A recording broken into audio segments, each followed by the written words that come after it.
ఆచి chicken masala. Telangana RTC కార్మికుల సమ్మె విరమణ దిశగా అడుగులు పడుతున్నాయి. ఏ క్షణమైన సమ్మె విరమణపై ఆర్టీసీ జేఏసీ ప్రకటన చేసే అవకాశం ఉంది. సచివాలయంలో ఉప ముఖ్యమంత్రి బట్టి విక్రమార్క నేతృత్వంలోని ఉప సంఘాలతో జేఏసీ నేతల చర్చలు సానుకూలంగా జరుగుతున్నాయని తెలుస్తోంది. జేఏసీ పెట్టిన 32 డిమాండ్లలో మెజారిటీ సమస్యల పరిష్కారానికి అంగీకారం కుదిరిందని సమాచారం. మంత్రులతో సమావేశానికి ముందు ఐఏఎస్ల కమిటీలతో దాదాపు 3 గంటల పాటు జరిగిన చర్చల్లోనే మెజారిటీ డిమాండ్లపై కొలిక్కి వచ్చినట్లు చెబుతున్నారు. జేఏసీ ప్రధాన డిమాండ్లు అయిన విలీనం, కార్మిక సంఘాల పునరుద్దరణ, 2 పెండింగ్ పీఆర్సీలపైనే మంత్రులతో చర్చలు జరుపుతున్నట్లు సమాచారం.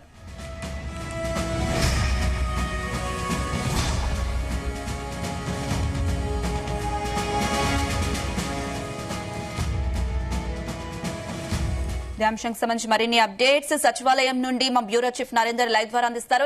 నరేందర్, తెలంగాణ ఆర్టీసీ కార్మికుల సమ్మె విరమణ దిశగా అడుగులు పడుతున్నట్లుగా తెలుస్తుంది. మంత్రులతో ఆర్టీసీ జేఏసీ నేతలతో జరుగుతున్న చర్చలు ఎంతవరకు వచ్చాయి? రైట్ అనుష, ఉదయం సెషన్ అంతా కూడా ఉదయం 10:30కు వచ్చినటువంటి జేఏసీ ప్రతినిధులు ఆర్టీసీ సంబంధించి ఐఏఎస్ అధికారులతో సమావేశాలు దాదాపు 3-3.5 గంటల పాటు కొనసాగిన తర్వాత 2 గంటలకు బ్రేక్ తీసుకొని 2 గంటల తర్వాత మళ్ళీ కాసేపు అధికారులతో ఫైనల్గా మాట్లాడిన తర్వాత డిప్యూటీ సీఎం, అదేవిధంగా మంత్రి శ్రీధర్ బాబు, అదే సమయంలో అడ్డూరు లక్ష్మణ్, పొన్నం ప్రభాకర్ రవాణా శాఖ మంత్రి, అదేవిధంగా వెంకటస్వామి, వివేక్ వెంకటస్వామి, ఈ 5 మంత్రులతో కూడినటువంటి ఉపసంఘం సంబంధించినటువంటి డిప్యూటీ సీఎం బట్టి విక్రమార్క నేతృత్వంలో ఈ కార్యక్రమం జరుగుతోంది. ప్రజెంట్ కంటిన్యూగా కూడా ఉదయం సెషన్లో కానీ ఇప్పుడు కూడా అంతిమంగా వాళ్ళు డిమాండ్ చేస్తున్నది ఒకటే. మొత్తం 32 డిమాండ్లలో అన్నిటికీ ఒక స్పష్టమైనటువంటి ప్రకటన రావాలి. పేపర్లో లిఖితపూర్వకంగా రాసిస్తేనే మేము సమ్మె విరమిస్తాం తప్ప ఊరికే గతంలో కూడా ఇదే రకంగా హామీలు ఇచ్చి మాట తప్పింది అన్నటువంటి విషయాన్ని చెప్పారు.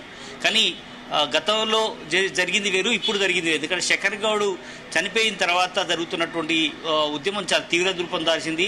ఇవాళ బస్సులు దాదాపు 90% దాకా బస్సులు తిరగని పరిస్థితి కల్పించింది. నిన్న మొన్న కొంతవరకు 50-60% వరకు బస్సులు బ్రేక్ అయినటువంటి పరిస్థితి మనం చూసాం. అయితే ఇప్పుడు జరుగుతున్నటువంటి చర్చల నేపథ్యంలో ఒక ఫైనల్ కన్క్లూజన్ కావాలని సీఎం రేవంత్ రెడ్డి కూడా డిప్యూటీ సీఎంకు, అదేవిధంగా పొన్నం ప్రభాకర్తో కూడినటువంటి ఈ మొత్తం మంత్రులకు ఇలా మార్నింగ్ నుంచి కూడా 2 సార్లు కాల్ చేసినట్టు సమాచారం ఉంది. నిన్న నైట్ కూడా కేబినెట్ సమావేశంలో వాళ్ళతో మాట్లాడించారు. ఇవాళ చర్చలు కూడా పిలిచారు. ఇలా చర్చల్లో మార్నింగ్ అవర్స్ కూడా కొంత పేసి పెట్టారు. అయినప్పటికీ కూడా అధికారులతో ఇప్పటిదాకా చర్చ జరిగిన తర్వాత బట్టి విక్రమార్కతో మాట్లాడుతున్నటువంటి పరిస్థితి మనం చూస్తున్నాం. అయితే ఫైనల్గా మాత్రం దీనికి సంబంధించి విలీనంకి సంబంధించినటువంటి ప్రకటన ఇప్పటికిప్పుడు చేయడం కష్టము అనేటువంటి విషయంలో బట్టి విక్రమార్క వాళ్ళకు చెప్పినట్టుగా తెలుస్తుంది. అది ఆర్థిక పరంగా కావచ్చు, వివిధ రకాల టెక్నికల్ అంశాలు ఉంటాయి, ఇట్లా చాలా అంశాలు ముడిపడి ఉన్నాయి. కాబట్టి ఇప్పటికే ఐఏఎస్లతో కూడినటువంటి కమిటీ ఏదైతే ఉందో దీనికి సంబంధించి 4 వారాల టైం అడిగారు. దీంట్లో ఈ మొత్తం అధ్యయనం చేసిన తర్వాత ఒక ఫైనల్గా రావాలన్నటువంటి ఆలోచన చేస్తున్నారు. ఇక ప్రైవేట్ బస్సులకు సంబంధించి ఏదైతే ప్రైవేట్ బస్సులు కాదు, ఎలక్ట్రికల్ సంబంధించినటువంటి బస్సులకు సంబంధించి, ఎందుకంటే మొత్తం కూడా ఆర్టీసీ డ్రైవర్లు కానీ అందులో పనిచేసే కండక్టర్ కానీ వీళ్ళందరూ కూడా పూర్తిగా ప్రైవేట్కి సంబంధించినటువంటిది బస్సులు కొని ఆర్టీసీకి ఇస్తే తప్ప అది మేము ఎంకరేజ్ చేయమన్నటువంటి విషయంలో కూడా చెప్పారు.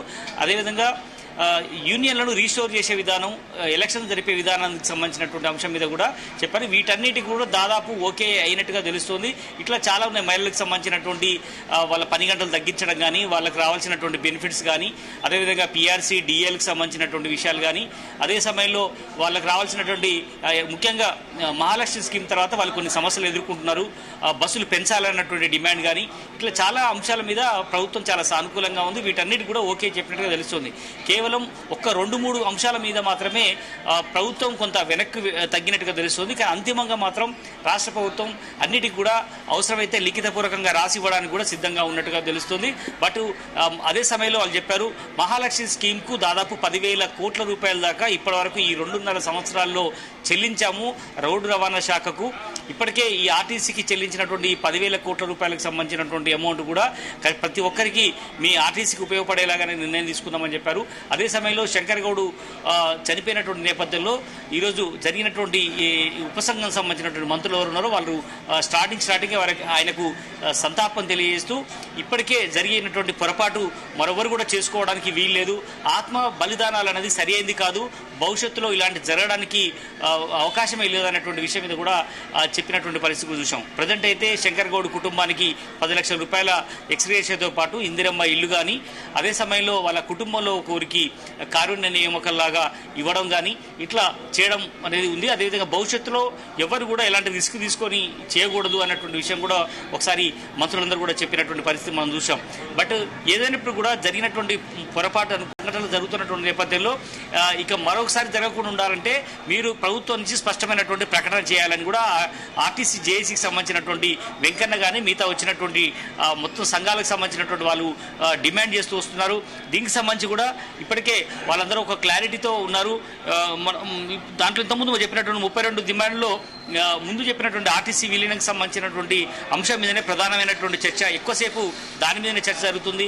బీఆర్ఎస్ ప్రభుత్వంలో తీసుకున్నటువంటి నిర్ణయం తర్వాత జరిగినటువంటి పరిణామాలు అది కాంగ్రెస్ పార్టీకి సంబంధం లేదు కాబట్టి వీళ్ళు కొంత పేసి పెట్టినట్టుగా తెలుస్తోంది. కనుక వేసినటువంటి కమిటీ ఏదైతే ఉందో ఆ కమిటీ నివేదిక వచ్చేదాకా కొంతకాలం ఆగాలి అన్నటువంటి విషయం మీదనైతే చెప్తున్నటువంటి పరిస్థితి మనకు కనిపిస్తుంది.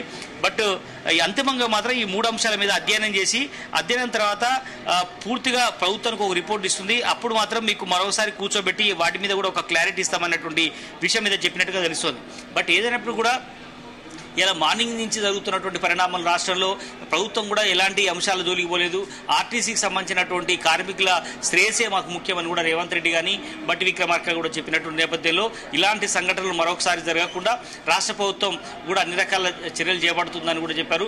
వాస్తవానికి వాళ్ళు 45 రోజుల ముందే వాళ్ళు సమ్మె నోటీస్ ఇచ్చారు. కానీ సమ్మె నోటీస్ టైంలో ఎందుకు మీరు సీరియస్ యాక్షన్ తీసుకోలేకపోయారు, ఈ కమిటీ అప్పుడెందుకు వేయలేదనే డిమాండ్ని ఆర్టీసీ జేఏసీకి సంబంధించినటువంటి వాళ్ళు డిమాండ్ చేస్తున్నటువంటి నేపథ్యంలో బట్ ఏదైనా కూడా ఇక జరిగింది ఏదో జరిగిపోయింది. ఇప్పుడు మాత్రం ఇక ఒక్క ప్రాణం కూడా పోవడానికి వీల్లేదు. అదే సమయంలో మీరు సమ్మె కూడా విరమించాలి అన్నట్టు బట్టి విక్రమార్క వాళ్ళకు ఒత్తిడి చేస్తున్నట్టుగా తెలుస్తుంది. వాళ్ళు బుజ్జగిస్తున్నటువంటి పరిస్థితి మనం చూస్తున్నాం.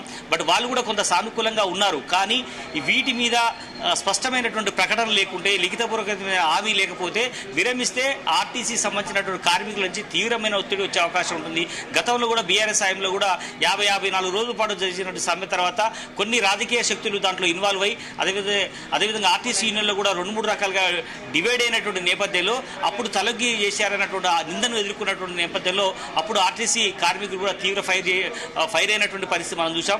బట్ అందుకనే ఈసారి లిఖితపూర్వకమైనటువంటి ఎప్పుడు ఏ హామీ మీరు నెరవేర్తిస్తారు అన్నటువంటి మీద స్పష్టత ఇవ్వాలని వాళ్ళందరూ కూడా డిమాండ్ చేస్తున్నారు. అందుకు అనుగుణంగానే మనకు ఒక ప్రకటన వచ్చే అవకాశం ఉంటుంది. లేదా ప్రెస్ మీటు బట్టి విక్రమార్క మరి కాసేపట్లో పెట్టి మొత్తం సమ్మెను విరమింపజేయాలి అన్నటువంటి ఒక అప్పీల్ చేసే అవకాశం అయితే మనకు కనిపిస్తోంది. ఎస్ నరేందర్, అయితే ఈ చర్చల అనంతరం ఆర్టీసీ జేఏసీ నేతలు సమ్మె విరమించుకునే అవకాశాలు ఎంతవరకు కనిపిస్తున్నాయి? అంటే ఇప్పటి వరకు ఈ చర్చలు ఇంకా ఎంతసేపు కొనసాగే అవకాశం ఉంది? డీటెయిల్స్ ఏంటి? ఉదయం మనం చూసాం 10 o'clock వాళ్ళకు షెడ్యూల్ టైం ఇచ్చారు.